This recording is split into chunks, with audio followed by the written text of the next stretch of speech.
अस्सलाम वालेकुम जी दोस्तों, उम्मीद है कि आप खैरियत से होंगे। आज हमारे साथ मौजूद हैं स्टूडियो में Mohammad Azam, fully forward YouTube channel के ऑनर।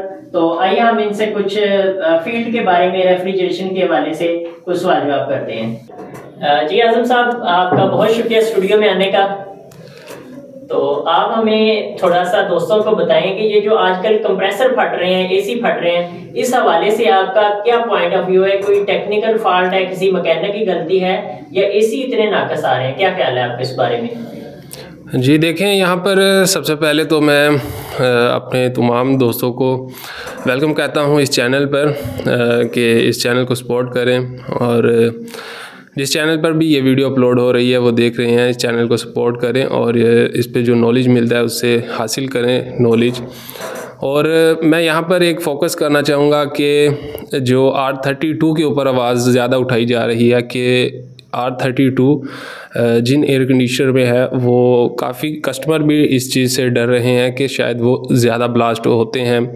तो टेक्नीशियन जो हैं, मैं उनसे ये कहना चाहूँगा कि देखें, R32 के ऊपर अगर आप गूगल के ऊपर भी रिसर्च करते हैं, अभी आप सर्च करें R32 के ऊपर गूगल पर भी जाकर, तो इसके ऊपर लास्ट जो है आपको 50 साल पीछे अगर आप जाएंगे तो आपको इसके ऊपर जो है रिसर्च मिलेगी कि इसके ऊपर बहुत पहले से रिसर्च चल रही थी। तो एकदम से किसी गैस को बंद नहीं किया जा सकता किसी बिला वजह। तो इसमें मैं यही समझता हूँ कि हमारी अपनी ही टेक्नीशियंस की गलतियों की वजह से ही जो हादसात हुए हैं वो सामने आए हैं।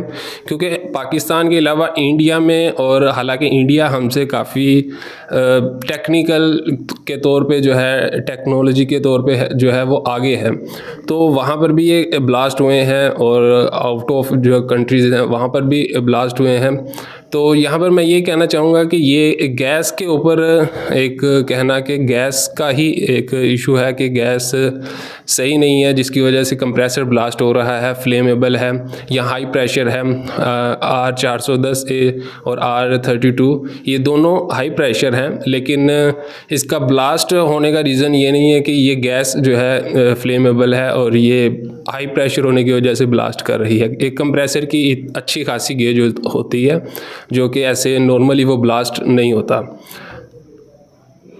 तो आजम साहब, आपका शुक्रिया, आपने दोस्तों को बहुत अच्छा गाइड किया। आपके कहने का मकसद है कि जो टेक्नीशियन या कस्टमर जो हैं वो नॉन टेक्निकल बंदों से जब अपना एसी इंस्टॉल करते हैं, काम करवाते हैं, तो जिस तरह एक अच्छी गाड़ी हम किसी अनाड़ी ड्राइवर को लेके दें तो उसका हाल जो करेगा, मेरे ख्याल में तो ये वैसी बात ही है।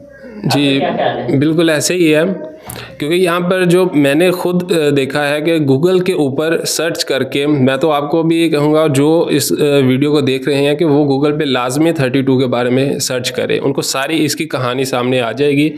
और पाकिस्तान की अगर बात करें तो पाकिस्तान तो एक नॉर्मल किसी चीज़ को सही से आज तक जो मैंने देखा है वो बना नहीं पाया, मतलब कोई अपनी कोई चीज़ मुतारफ़ नहीं करवा पाया कोई सही से, कोई ख़ुद की एक फैक्ट्री कोई अच्छी नॉर्मल प्लास्टिक बना लिया, कुछ इस तरह की चीज़ें बना ली, ये कोई बड़ी ऐसी रिसर्च नहीं है।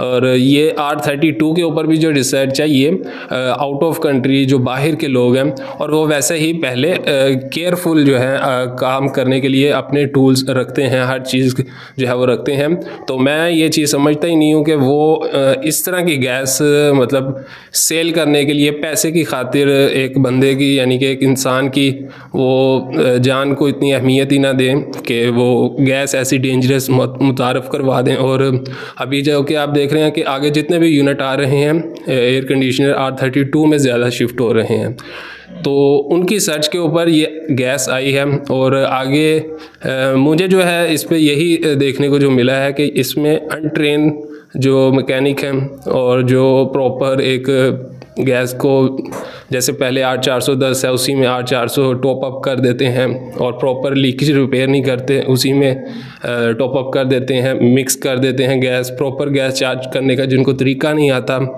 तो उनसे जो है ये हादसा एक्सीडेंट हो सकता है। और जो प्रॉपर ट्रेन बंदा है तो मैं नहीं समझता कि उससे ये हादसा हो।